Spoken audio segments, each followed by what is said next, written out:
नमस्कार सभी साथियों को एक बार फिर से आपके अपने YouTube परिवार पर। तो आज हम बात करने वाले ग्रेड थर्ड यानी लेवल फर्स्ट की जो एग्जाम है उसमें जो विवादित प्रश्न है यानी समथिंग 19-20 से प्रश्न है जो मिल रहे हैं विवादित प्रश्न है, जिसमें से कम 3-4 ऐसे प्रश्न है जो 100% जो बोनस या तो वो डिलीट होंगे या वो बोनस मिलेंगे। अब कौन कौन से हैं उस पर डिस्कस करते हैं थोड़ा सा। तो 20% विवादित है लेवल फर्स्ट के अंदर, तो आप आराम से अंत तक वीडियो देखिए, सब जो सॉल्यूशन है वो आपको बता देगा और जिसकी कट ऑफ है समथिंग कितनी जाने वाली है उसके भी अपन अनुमान लगा सकते हैं। और ऑफिशियल आंसर की कब तक आएगी अधीनस्थ बोर्ड की और रिजल्ट कब तक आएगा, तो संबंधित सारे प्रश्नों का जो है डाउट है इस वीडियो के अंत तक आप आराम से देखेंगे। तो अगर चैनल पर पहली बार विजिट कर रहे हो तो सब्सक्राइब करते हैं, पास में बेल आइकन को ऑल पे क्लिक कीजिए ताकि आगामी जो भी नोटिफिकेशन है सबसे पहले आपको मिल सके। यहाँ पर आप फर्स्ट क्वेश्चन दे सकते हो, जैसे ये है मनहारी टीपा। यहाँ पर पूछ रहा है ये क्या है, एक मतलब किस क्षेत्र का खनन क्षेत्र है।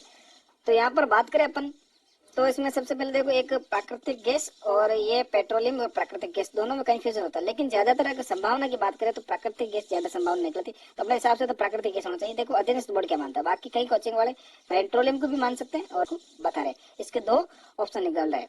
तो ये एक आप कह सकते हो डाउटफुल क्वेश्चन मान सकते हो इसको, है ना। तो दूसरा क्वेश्चन की बात करते हैं। देखो सबसे बड़ा विवादित क्वेश्चन ये आ रहा यहाँ पर कि कवर सेन में किसी कोई इसमें जो पता रही है कि राजस्थान एयर की शुरुआत किस वर्ष की गई, तो इसमें कोई 1948 मान रहा है तो कोई 1958 मान रहा है। बाकी हालांकि जो हिंदी ग्रंथ अकादमी की किताब देखें, ठीक है, तो उसमें ये बताया गया कि 1948 में कंवर सेन के द्वारा जो राजस्थान एयर की है उसकी ये रूपरेखा या प्रारूप तैयार किया गया है। लेकिन 1958 में है ना, तब उसमें गोविंद वल्लभ पंत के द्वारा वहां पर उन्होंने इसकी जो क्या है कि शुरुआत की गई, ठीक है, वो कैसे उद्घाटन किया गया था। तो हालांकि उद्घाटन की बात करें तो 1958 आता है और जब 48 में बात करें अपन तो वहां पर इसमें ना कंवर सेन के द्वारा इसका प्रारूप दिया गया, तो शुरुआत वहीं से मानी जाती है। तो यहाँ पर अपन मान सकते हैं फिलहाल तो 1948 देखे बोर्ड है वो क्या मानते हैं। बाकी 90% तो चांस इसके 1948 के लग रहे हैं, ठीक है। बाकी अलग अलग कोचिंग होंगे, अलग अलग है, इसके भी दो आंसर निकलते हैं। हालांकि कोचिंगों के माध्यम से कई कोचिंग ये बता रही, कई कोचिंग ये बता रही, तो ये भी एक डाउटफुल क्वेश्चन आपको मान सकते हो।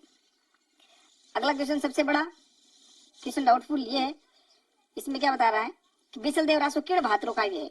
अब इस किण भाद्र काव्य में कई वीर रस बता रहे और कई प्रेम रस बता रहे। अब बात करें अगर प्रूफ की, पुख्ता प्रूफ है ना, तो उसमें आप देख सकते हो जैसे वीर काव्य है तो क्लास 10th की राजस्थान अध्ययन की बुक है उसमें वीर काव्य बता रहे हैं, ठीक है। लेकिन अगर हम बात करें हिंदी ग्रंथ अकादमी की बुक है तो उसमें प्रेम काव्य बता रहे, ठीक है। लेकिन वही आप पर अगर आप बात करें रासो, तो रासो एक वीर काव्य होता है, ठीक है, क्योंकि रासो के अंदर वीरता का वर्णन किया जाता है। तो अपन इस हिसाब से देखें तो वीर काव्य होना चाहिए।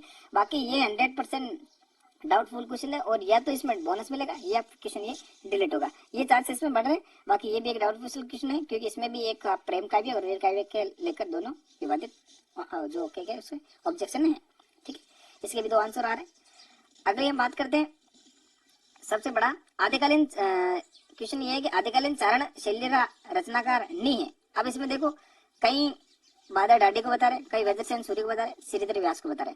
तो यहाँ पर देख सकते हो ये इसमें जो तीन ऑप्शन निकल रहे आंसर, तो इसमें अपने हिसाब से अगर देखें ना तो वज्रसेन सूर्य होना चाहिए क्योंकि ये तीनों है ना, ये तीनों तो चारण शैली के है। बादल डाडी तो प्रथम चारण शैली का जो रचनाकार माना जाता है। वज्रसेन सूर्य वो बहुत पुराना रचनाकार था, वो चरण शैली का नहीं माना जाता है। तो इस अपने हिसाब से तो ये होना चाहिए, देखते हैं बोर्ड क्या मानता है। बाकी कई कोचिंग वाले इसको बता रहे, कई बादल डाडी को बता रहे, कई श्रीधर व्यास को बता रहे। ये भी एक ऑब्जेक्शन डाउटफुल क्वेश्चन अपन मान सकते हैं। अब एक क्वेश्चन ये है भारत रेल का जो रेल का मुख्य उद्देश्य क्या था। अब इस हिसाब से अपने इसके तो अलग अलग क्वेश्चन निकल रहे हैं। कई सबसे ज्यादा कोचिंग वाले बोल रहे हैं कि राजा और उनके शाही स्थानों के बीच जो बीते हुए युग है उनको पुनः दर्शाने हेतु जो भारत को रेल का मुख्य उद्देश्य माना जाता है। कई इसके बताया कि घरेलू पर्यटन को प्रोत्साहन देना, कई बताते हैं रेल यात्रा को प्रोत्साहन देना। अब देखो अलग अलग डाउटफुल है, ठीक है, अलग अलग कोचिंग वाले अलग अलग बता रहे। बाकी इसका जो अगर अपन देखें पुख्ता तो इसमें घरेलू पर्यटन को प्रोत्साहन देना संभावित माना जा रहा है कि ये हो सकता है, ठीक है। बाकी देखते हैं दिनेश बोर्ड की जब आंसर की आएगी तब उसमें क्या मानते हैं, ठीक। बाकी ये भी एक डाउटफुल क्वेश्चन है। यहाँ पर देख सकते हो राजस्थानी लोक साहित्य दिठ सु हरजस कहीं है। तो इस क्वेश्चन में क्या है कि हरजस का ही है, हरजस एक क्या चीज है। तो इसमें देखो पावड़ा और लोकगीत और लोकगाथा, अब इसमें कंफ्यूजन कहां पर है, एक तो लोकगीत में और एक लोक गाथा में। लेकिन जब मानते हैं इसका जो 100% आंसर तो लोकगीत ही होगा। तो ये भी एक डाउटफुल क्वेश्चन है क्योंकि मुझे लग रहा है अधीनस्थ बोर्ड भी लोकगीत मानेगा, क्योंकि हरचस भी एक लोकगीत ही है, लोक गाथा नहीं है। ठीक है, तो ये भी आप डाउटफुल क्वेश्चन है, कहीं लोकगीत बता रहे तो कोई लोक गाथा मान के बैठे हैं, तो ये भी एक डाउटफुल क्वेश्चन मान सकते हो। इसके अलावा अपन देख सकते हैं यहाँ पर देखिए, अब समग्र शिक्षा अभियान के अंतर्गत खंड स्तर का जो सर्वोच्च पदाधिकारी कौन होता है। अब इसमें देखो समग्र शिक्षा, तो इसमें तो क्वेश्चन का आंसर तो ये होना चाहिए, लेकिन कहीं कहीं भी ये बीओ मान रहे हैं, लेकिन आंसर तो ये सीबीओ होना चाहिए। हालांकि ठीक है, मेरे द्वारा भी बीओ किया गया, लेकिन अब इसमें देखो सीबीओ ही होना चाहिए। कोचिंग में अलग अलग वाले अलग अलग आंसर मान रहे हैं। ठीक है, ये सर्व शिक्षा अभियान का माना जाता है, लेकिन ये है ना जो अब समग्र शिक्षा अभियान के तहत तो सीबीओ ही होना चाहिए। देखते हैं अधीनस्थ बोर्ड भी यही मान सकता है, उम्मीद है। अब देखो डाउटफुल क्वेश्चन है, अधीनस्थ बोर्ड की जो ऑफिशियल आंसर की आएगी तब हमें पता चलेगा कौन कौन से क्वेश्चन का क्या आंसर बना गया है। ठीक है, तो बाकी तो ये डाउटफुल क्वेश्चन थे। और बता दूं डाउटफुल में यहाँ पे एक मरू राष्ट्रीय उद्यान का आ रहा है कि किस जिले में अवस्थित है। अब इसमें कई कोचिंग वाले दावा कर रहे हैं कि जैसलमेर, कई को कहते हैं बाड़मेर, कई अगर बात करें तो बोल रहे हैं बाड़मेर और जैसलमेर दोनों में। तो देखो जैसलमेर में 1900 के समथिंग, और ये बाड़मेर में शायद 1262 के समथिंग किलोमीटर के समथिंग ये फैला हुआ है। ठीक है, अब विस्तार ज्यादा किसमें है, 1900 जैसलमेर के अंदर 1900 वर्ग किलोमीटर में। तो अगर हम मान सकते हैं, बाकी मरू राष्ट्रीय उद्यान किस जिले में स्थित है, एक ही जिले का पूछा तो सबसे ज्यादा होगा जैसलमेर में, तो यहाँ पर जैसलमेर आंसर हो जाएगा। लेकिन अभी बात करें तो बाड़मेर भी उस अवस्थित है वो, लेकिन कम भाग है, यानी 1262 1900 से ज्यादा थोड़ा कम है। तो अगर इस क्वेश्चन में ऑप्शन के हिसाब से देगा ना तो जैसलमेर उत्तर होना चाहिए। बाकी देखते हैं, डाउटफुल क्वेश्चन है, मुझे लगता है ये या तो इसमें बोनस मिलेगा या इसमें डिलीट होने की संभावना। अगर एग्जैक्ट होते माना गया तो जैसलमेर ही मान सकते हैं।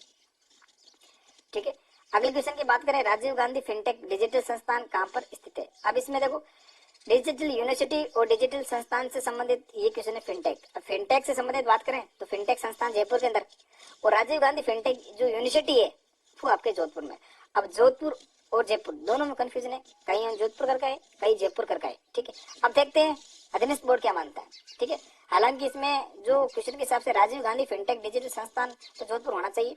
ठीक है, अब देखते हैं अधीनस्थ बोर्ड क्या मानता है, सब सारा खेल उस पर है। ठीक है, तो नेक्स्ट क्वेश्चन है, यहाँ पर देख सकते हो पद्मश्री राजस्थान के किस खेल के खिलाड़ियों को पद्मश्री पुरस्कार से सम्मानित किया गया। अब देखो सबसे बड़ा ये है, हालांकि इसमें देखो ना तो इसमें इंग्लिश की जो लैंग्वेज है और हिंदी की लैंग्वेज में काफी डिफरेंट आ रहा है ना। तो खिलाड़ियों को किस खेल के खिलाड़ियों को पद्मश्री पुरस्कार से सम्मानित किया गया। तो नौकायान, तीरंदाजी, एथलेटिक्स, निशानेबाजी, चारों खेल है उनको पद्मश्री से सम्मानित किया गया जा चुका है। ठीक है, लेकिन यहाँ पर जो क्वेश्चन की लैंग्वेज देखो इंग्लिश वाले की, most players from the Rajasthan have the win जो 100 विथ पद्मश्री अवार्ड, यानी सर्वाधिक मोस्ट प्लेयर्स, यानी सर्वाधिक तो निशानेबाजी हो सकता है। ठीक है, तो ये एक डाउटफुल क्वेश्चन हो गया इसमें। ठीक है, तो उम्मीद है कि ये एक डिलीट होने वाला और एक बोनस वाला, या तो इसमें ऑब्जेक्शन वाला क्वेश्चन है तो इसमें डिलीट और बोनस दोनों में से एक चांस बनता है। अब देखते हैं दिनेश बोर्ड क्या मानता है।